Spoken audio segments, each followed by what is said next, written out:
Alright, here's Sadie's Mega's little after-action review of riding the Supermoto, KLX140 Supermoto on the Trail 1, or on the dirt in general, after riding both bikes. So, this one's a lot louder. Hell of a lot louder.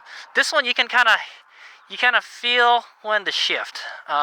So I have a electric bike with a gearbox, and you don't know when to shift because you can't hear it. The motor doesn't get louder. It gets a little bit louder, but not very loud, you know. So that's one thing the electric with the gearbox has going against it, is like you can't hear when to shift. You know, you have to look at the tachometer when to shift, kind of, because you don't really feel it because the torque is constant, and you don't really hear it. So Supermoto. So the gas bike, you can hear when to shift.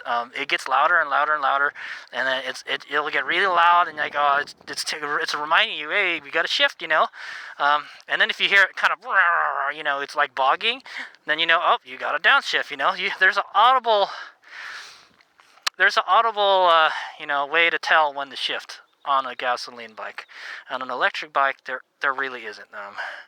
It would be nice to have a shift light, you know, or something, or a buzzer, like a buzzer to tell you when to shift.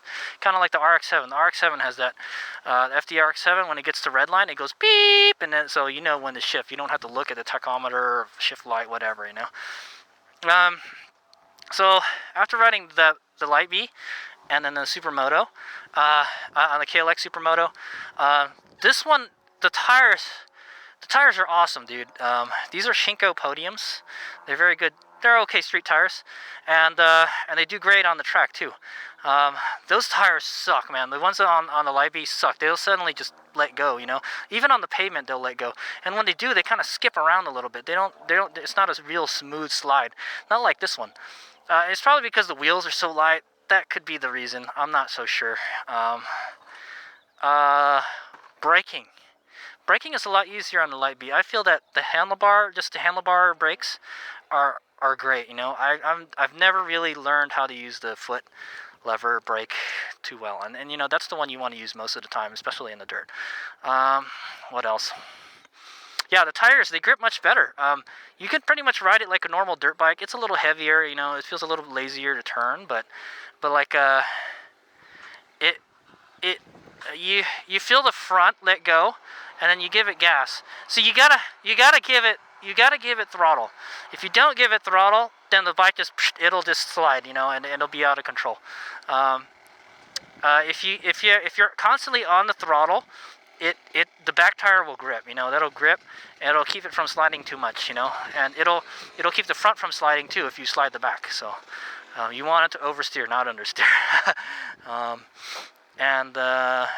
And it's a lot easier to do it on this one. This one, you kind of just wiggle the handlebars a little bit, and then you'll feel the front slide, and then you give it some more gas, and then the back will start sliding, and then you'll have the whole bike will start sliding. It's a lot of fun, actually. I haven't really got any really long drifts, but like I can do like J turns and stuff, you know. If you're coming too hot in the turn and you're braking, it's not gonna turn, dude. It's just gonna slide because you're not on the throttle. You gotta be on the throttle. You gotta either come in hot and just pitch the bike sideways, or you gotta just slow down and then just give it throttle throughout the turn. Kind of like how they teach you in the motorcycle safety class.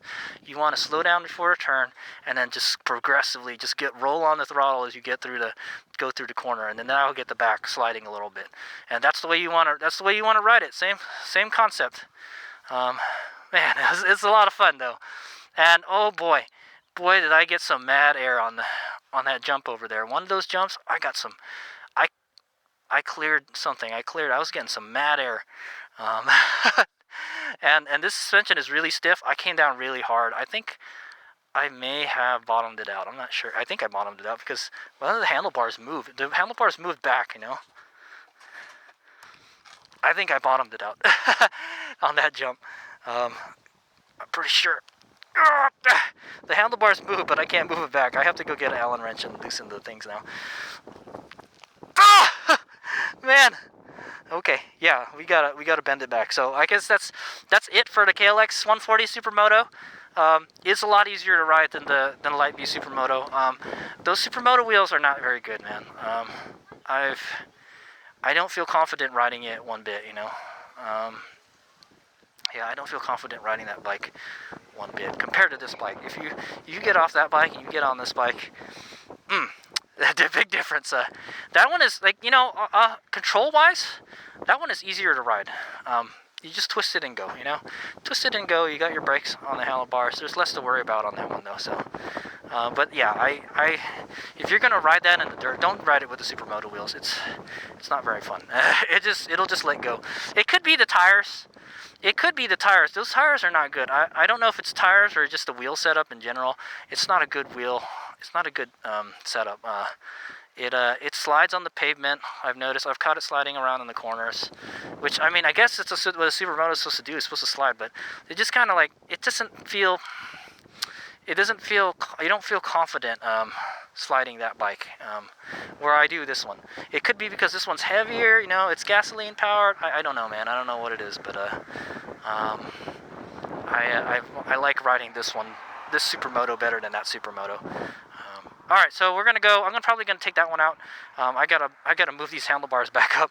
They're like crooked. I hope I didn't bend the forks or anything. Let me see. Doesn't look like it. I hit really hard though. I've ridden this bike through some really rough stuff, so I don't think I bent the forks or anything. But we came down really hard though, really hard on that one jump back there. We got some mad. Oh, I cleared it! Oh damn! I hit hella hard on the landing. I don't know. I don't think I was ready for it, and I came down and I pressed on the handlebars, and boom! I think I bottomed out the front for sure, dude. All right, so we're gonna go take the Light B out again on Trail 2, and then yeah, we're almost done. I had a lot of fun with both of the bikes though.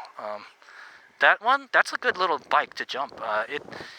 Jumping. So let me talk about jumping. This one it's heavy, dude. You can jump it, but it just feels like you got a lot of bike under you, you know, that's flying with you.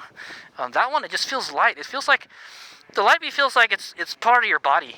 It's like it feels like more. It's like it's part of your body. Like it's with you, you know. While the KLX, it just feels like you're riding it. It's taking you for a ride, almost.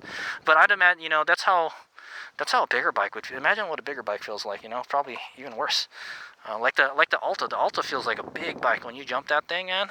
I mean, I know it can handle those big jumps, but it just feels like a lot of meat, a lot of mass going through the air, you know. That one is like half the weight of this one, so. All right, here's me up.